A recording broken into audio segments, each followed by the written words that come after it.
Hi everyone, Unpromotional Corno here, Internet's busiest needle drop clone, and it's time for a review of the new joint Future and Metro Boomin project titled We Don't Trust You. Frequent collaborators and two huge players in the rap game, Future and Metro Boomin joined forces on this project, not for the first time.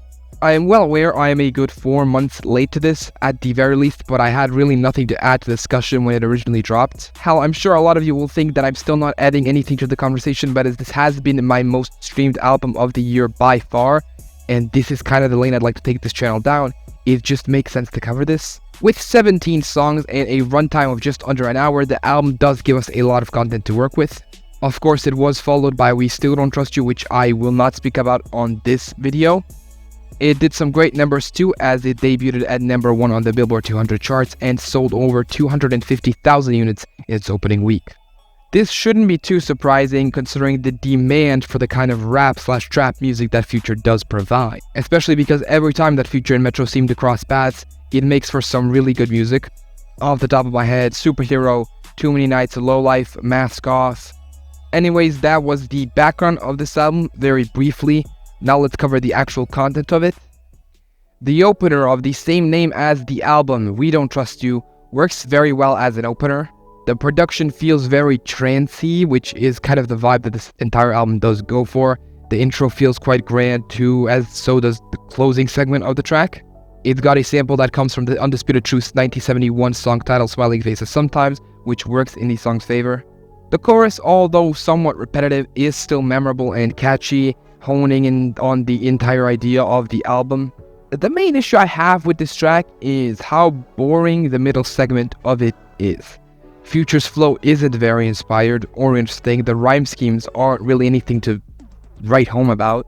It's got a indirect, direct, I can't even tell, diss a Drake, which doesn't really excite me too much.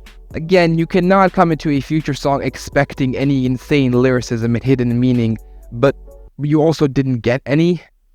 It makes for a great opener in the bigger picture of the entire album. However, as a track, it's just decent, I'd say. Young Metro follows and is a significant improvement. The track's vibe does remain similar, and at its core it is basically the same, but it's certainly enhanced through the production. It features The Weeknd, who doesn't really do much because his contribution seems minimal at the surface. All he does is wail in the background, basically, but it is the best part of the song.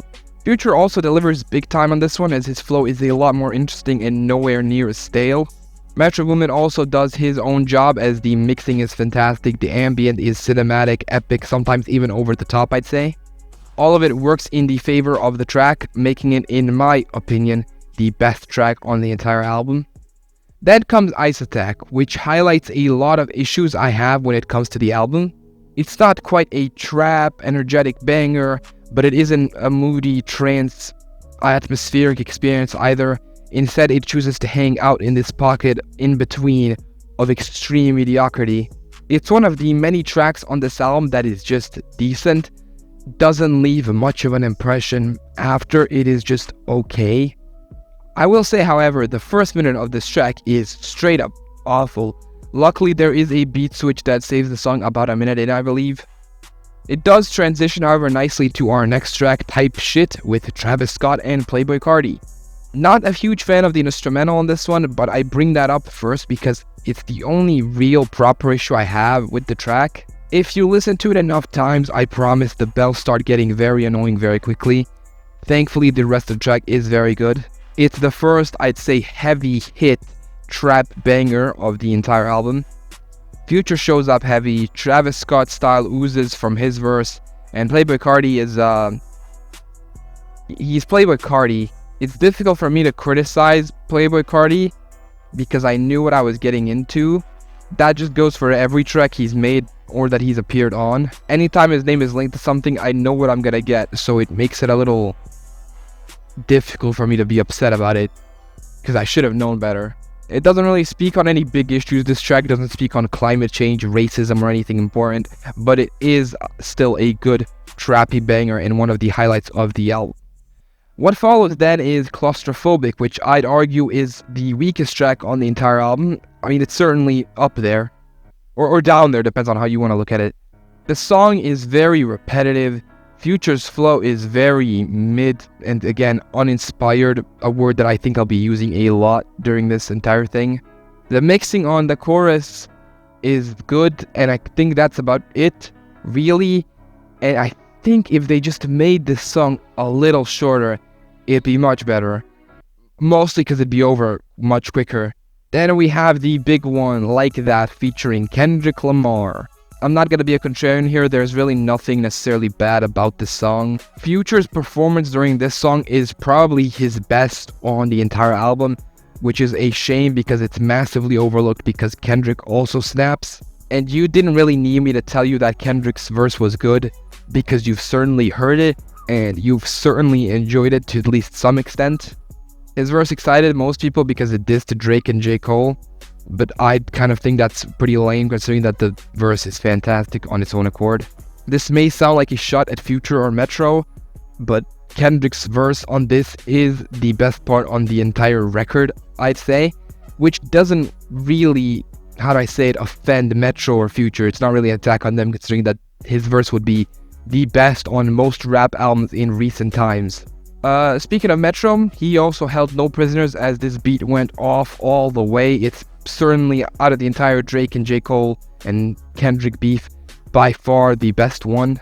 He samples Eazy-E's Easy Does It from 1988, and again, if you listen to rap, you'll know this is far from the first time someone's done that.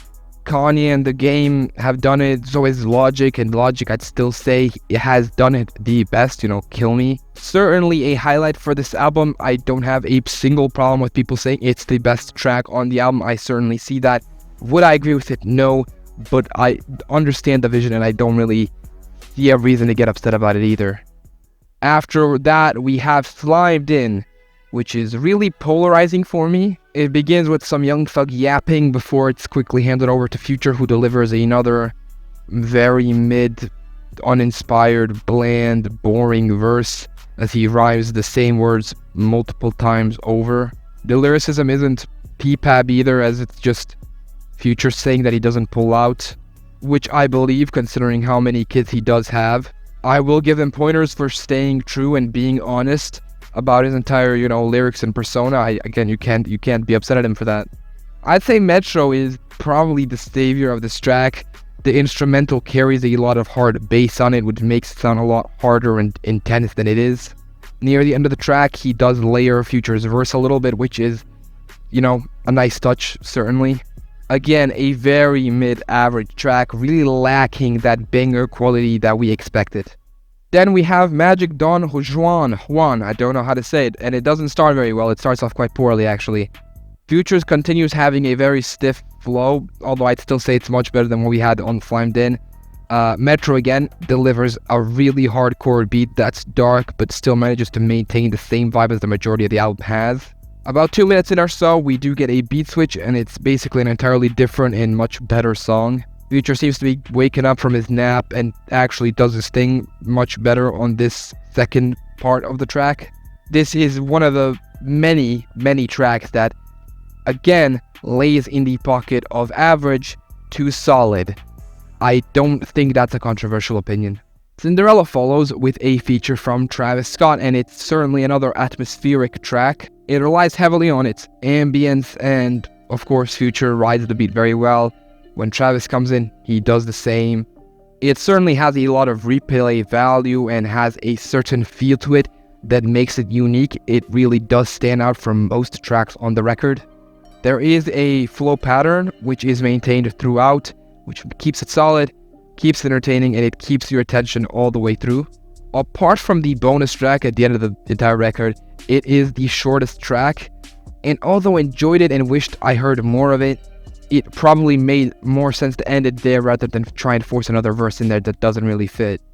Running Out of Time is the 10th song on the track list, and it's another one where I don't really know how to feel about it.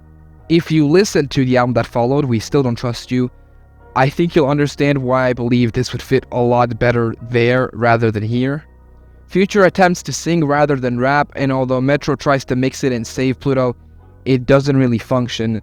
I'm of the opinion that Future's singing has improved a lot in recent times, but it's still usually the weakest part when it comes to him actually doing it.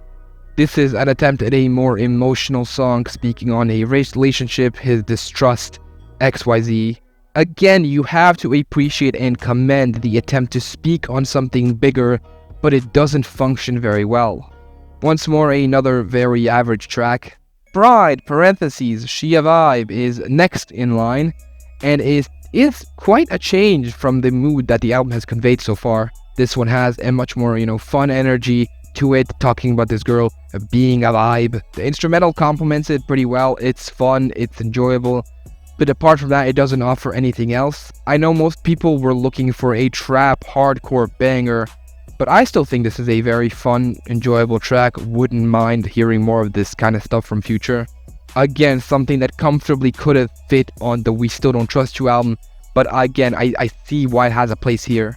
It got a memorable chorus that is a lot easier to swallow, as this entire record is a lot easier to swallow. It is one of the bigger tracks on the record, and I think that really says it all. Ain't No Love is next on the list, and it is one of the rare instances on this entire record where I'm actually really impressed with the chorus on the track.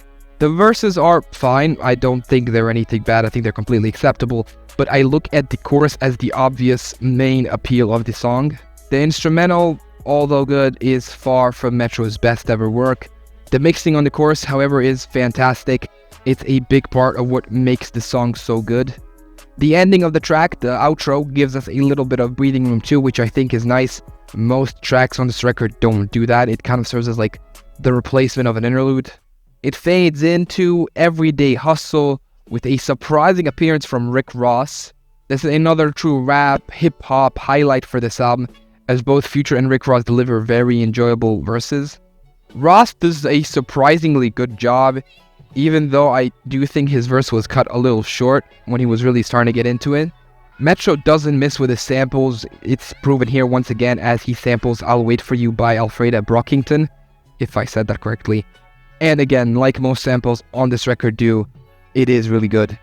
I am low-key a closeted Ross fan, so it does feel nice to see a bit of a head bow towards him, as the title refers to his debut single and one of his slogans per se. Not much to say, just solid hip-hop, flow switches, good verses, a couple of great bars too, such as drop a brick in the toilet, we ain't talking about shit. Unfortunately, a bar, yeah. Then we move to GTA, which although hard, is very monotonous. It's one of the many instances of a very lazy flow from Future, and although I see the appeal to it certainly, it's not at the level that the album sets for itself. Besides the crash out lyric, not much stands out here, not much I can see being memorable to anyone. Metro also doesn't seem to do much here that's special, especially again, we've seen him go crazy on some of these beats, so to hear something this mediocre is lackluster. Then we have Seen It All, which is, apart from the bonus track, the one with the least streams on the entire album, and I see why. It's pretty tame. It does, however, maintain the vibe of the album, which I think is very important when making a full-length LP. The verses, although not groundbreaking and world-shaking, are solid, and I'd say it has one of the better choruses on the album. It is memorable, catchy even to some degree. The instrumental is solid. Metro does another just good job. Not quite a banger, but I'd still say a very solid, underrated song. What the Fuck You Mean is the penultimate song on the album, and it's got one of the most promising intros of the album.